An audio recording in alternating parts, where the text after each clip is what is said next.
Good day, friends. This is Tracy Brown, your trauma-informed nutrition therapist and attuned eating expert. And that was a big mouthful, and that's just what blurted out. So apologies about that. So a couple little things I want to start off to make this video have some context is that, one, I want to apologize for Wednesday. I didn't get on live.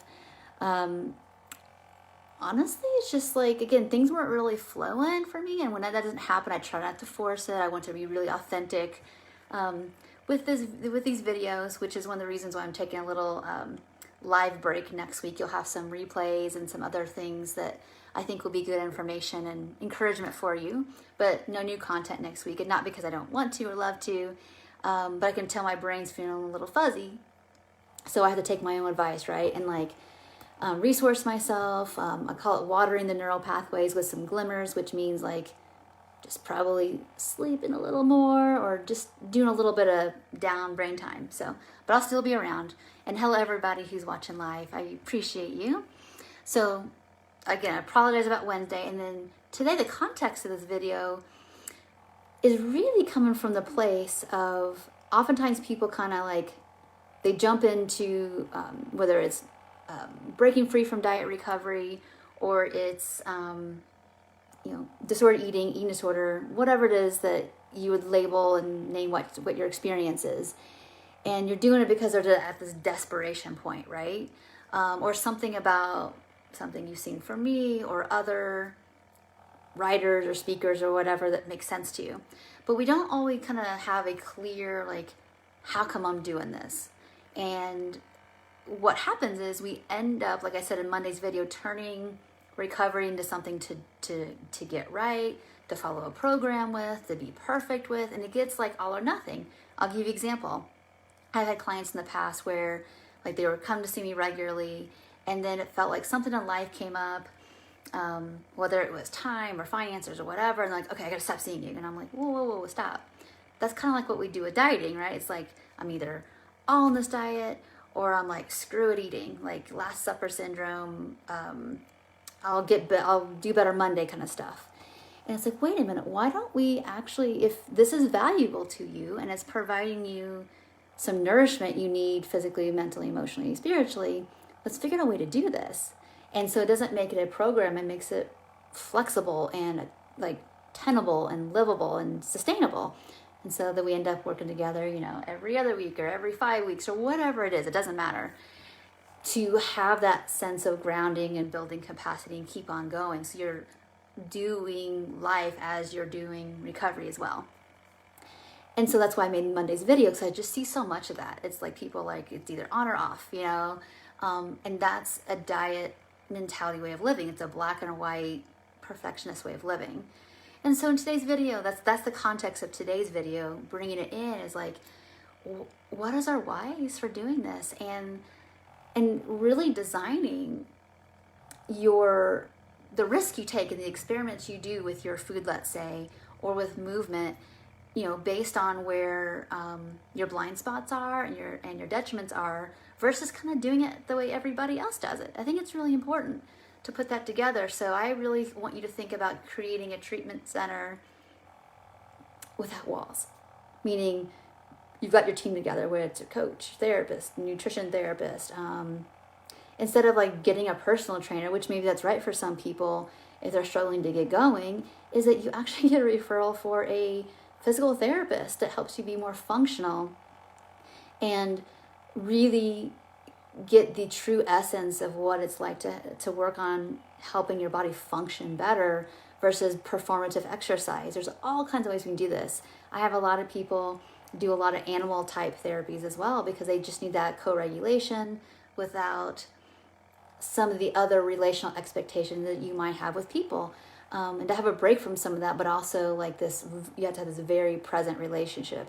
That skill set helps you with your food, what you're doing with your food, and providing containment, regular eating and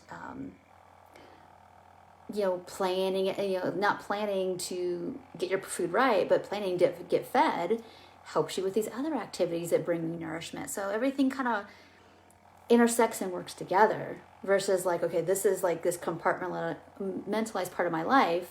And then over here, I'm doing these other parts of my life that either nobody understands or knows about, and it's a grind, and they just don't work together. So it's important to get clear about how come you're doing this and what supports that, okay? Versus the diet culture way of trying to do anything and fix everything, which is, it doesn't really matter how I feel, I just have to do the thing.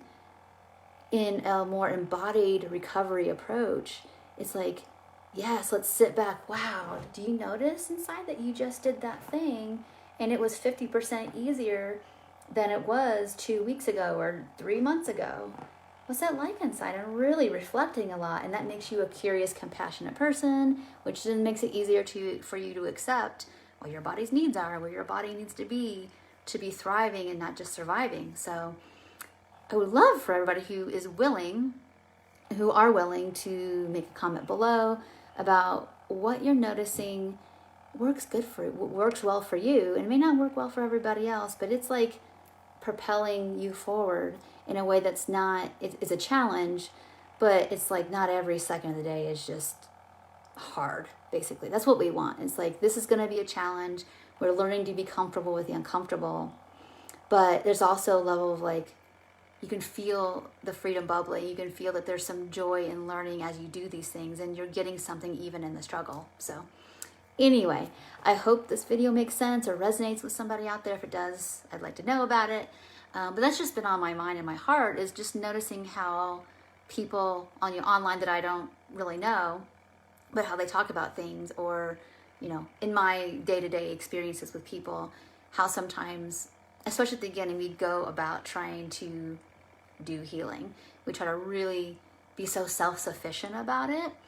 Again, we have our roles to play, but there's some level of like, we're also interdependent too, versus black and white, all or nothing, success, failure. Though those are diet culture mentalities. They aren't actually what makes being in this world that has its challenges around food and body sustainable. All right, so I hope this makes sense. I appreciate all that are here live. Those who are watching the replay, would love to hear from you as well. And I really hope you enjoy next week's replays. I try to pick some things that I think really do help help elicit some curiosity and some deeper work for you as well. So thank you so much for watching. I will be live again in a little over a week. Yes, and so we have somebody here saying, I think what's been helpful is this is a long-term process, like a couple of years minimum, 100%. 100%. Most of us were born into a diet-cultured environment, and you live that way for the first however many years of your life. Whether you learned about non-diet eating at year 15 or at year 50, that's a lot of years of reinforcing neural pathways that something's wrong with your body and that you have to control your food, that your body can't be trusted. So it's going to take a minimum of a couple of years to like really feel like you got a groove, and then you're still going to be capturing your thoughts till one day they just, if you've uncoupled that enough and you've done enough of your own like kind of understanding trauma work, that it gets uncoupled from that, your sense of love and safety and belonging and all that. It gets connected to something more sustainable and solid ground versus what your body looks like. So yeah, and that approach helps, right, Faith? That when there are bumps in the road, it's like, yeah, that's to be expected. Yeah, that makes sense. We're working on this onion layer in this time in my life, because I've been here before, but it's a little bit different this time because I have a little bit more resources to keep cleaning up all the parts and the edges, to where eventually it will be a non-issue. So that's 100% right. All right, well, thank you all so much for watching, and I appreciate you very much, and I will see you here online, and I'll be answering questions. If you tag me for anything, I'll answer that, and then I'll see you live in a little over a week. So thank you so much, and take care. Bye for now.